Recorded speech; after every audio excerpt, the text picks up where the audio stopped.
Shalom kaum perempuan yang tergabung dalam Persekutuan Perempuan Distrik 18 Jabar Tinggi.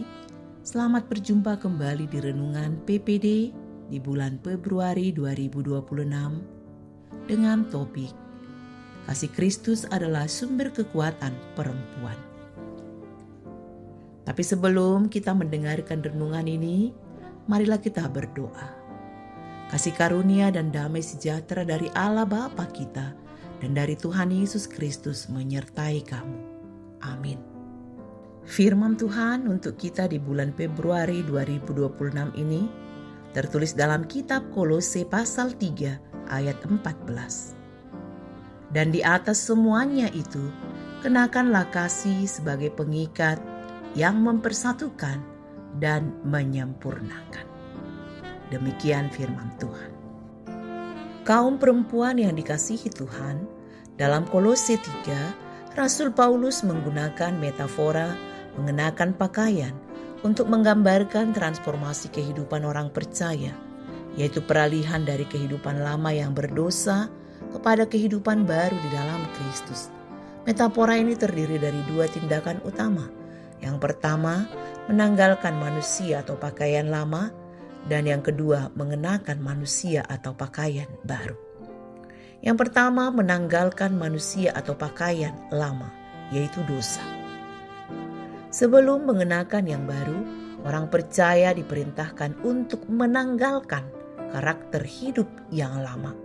Sama seperti melepas baju kotor yang harus ditanggalkan. Apakah yang harus ditanggalkan? Yaitu marah, geram, kejahatan, fitnah, kata-kata kotor dan dusta, dan lain sebagainya.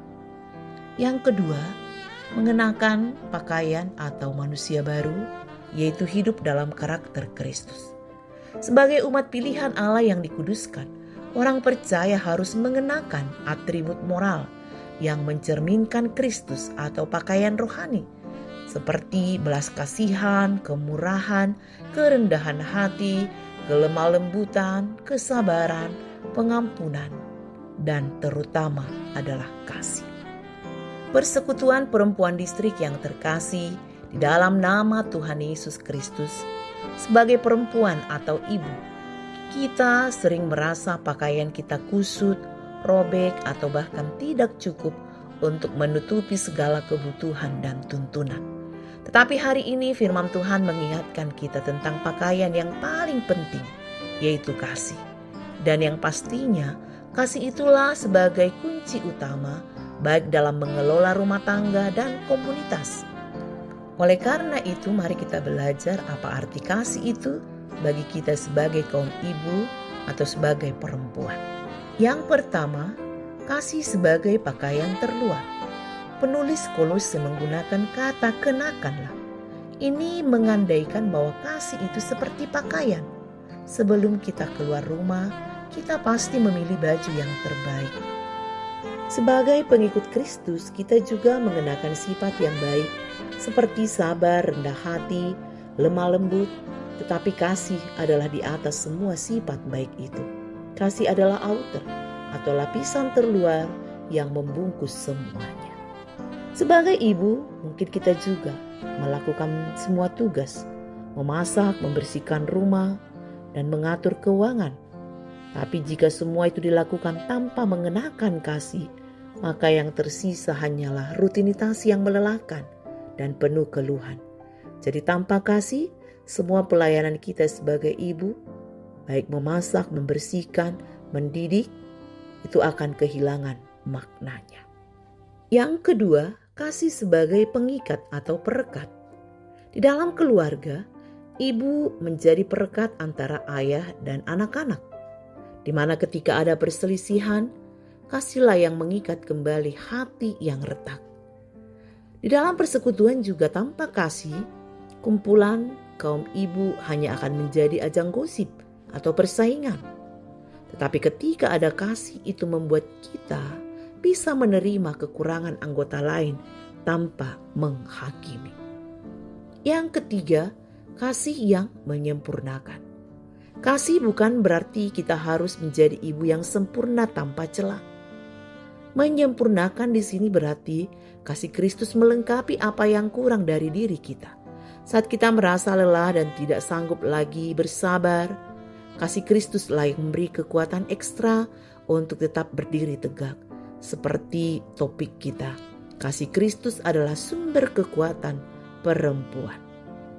Persekutuan perempuan distrik yang terkasih di dalam nama Tuhan Yesus Kristus, sebagai ibu di tengah-tengah keluarga, kita terpanggil untuk menjadi berkat, untuk pembawa damai, untuk pembawa sukacita.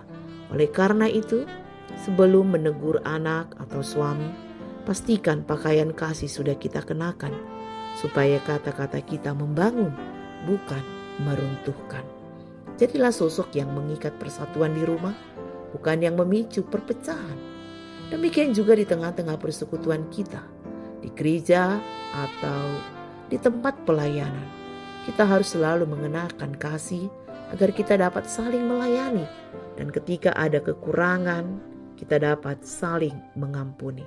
Dengan demikian, persekutuan di tengah keluarga gereja tetap terjaga dengan baik. Kaum perempuan yang terkasih dalam Kristus Yesus, tema HKBP tahun 2026 ini ialah Tahun Transformasi, pengajaran iman di tengah keluarga.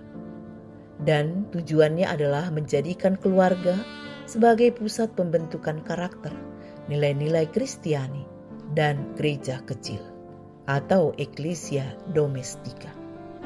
Sebagai ibu atau perempuan, marilah kita tidak hanya sibuk mendandani fisik kita, tetapi yang terutama, kenakanlah kasih setiap pagi, setiap saat, setiap hari. Sebab kecantikan batiniah yang dibungkus kasih akan terpancar dan membawa damai sejahtera bagi seluruh isi rumah dan juga bagi persekutuan di pelayanan kita. Kiranya Tuhan menguatkan, memampukan kita untuk menjadi pelaku-pelaku kasih dimanapun kita berada. Amin. Kita berdoa. Ya Tuhan, kami bersyukur untuk firman-Mu yang selalu menyapa kami, mengingatkan kami terlebih kaum perempuan yang ada di distrik 18 Jabar Tinggi ini.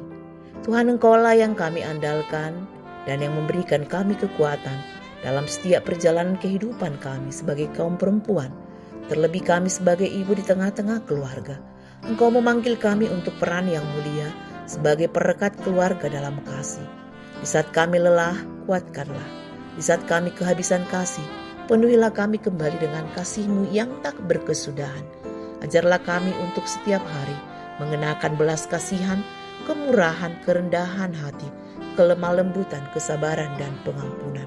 Tapi di atas semuanya itu, bungkuslah hidup dan rumah kami dengan kasih Kristus yang mengikat dan menyempurnakan. Jadikanlah kami alat damai sejahtera-Mu di tengah keluarga kami, di gereja-Mu, dan di setiap pelayanan kami. Dalam nama Yesus Sang Sumber Kasih, kami berdoa dan mengucap syukur. Amin.